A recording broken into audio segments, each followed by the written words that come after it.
Hello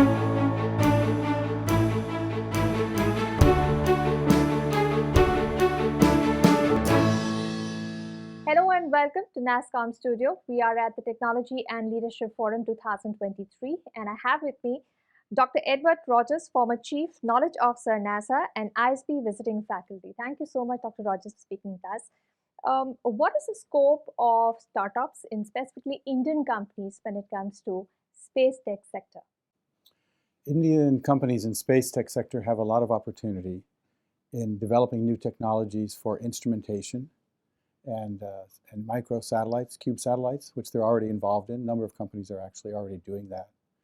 And there's an opportunity to go beyond. There are some obstacles we can talk about, and I'll talk about some in my talk tomorrow, obviously, here, about what it takes to make that ecosystem really vibrant.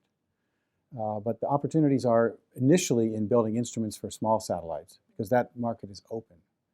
The bigger operations outside of India, what ISRO is already doing, take a little more time and more investment. And India has the potential to make products for the entire world. So what are the opportunities and challenges for India to get there? So you're right, India has the scope is available. Having ISRO and a full launch capability, full ground system capability, full software development capability, full hardware development capability, they can do it from A to Z. The question is stitching it together. If ISRO does all of it, then there's no room for anybody else.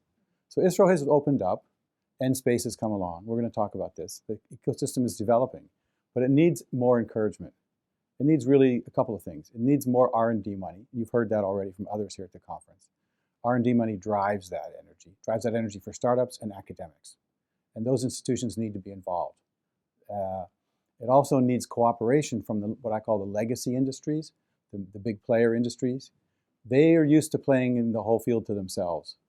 And they have to realize that their future isn't at risk because of these startup companies that are coming along. Actually, it's enhanced because they are the fuel for them in the future.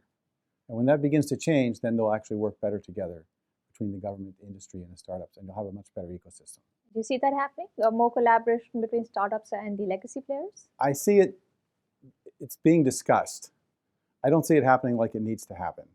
And I think people don't realize what the opportunity is. I think that's the main issue. If they realize that it's an opportunity to grow rather than a competition or a field to defend, they'll take a different attitude. I hope they will. All right. Thank you so much, Dr. Rogers, for speaking with us. Pleasure to hear your thoughts. Thank you. Thank you. You're welcome.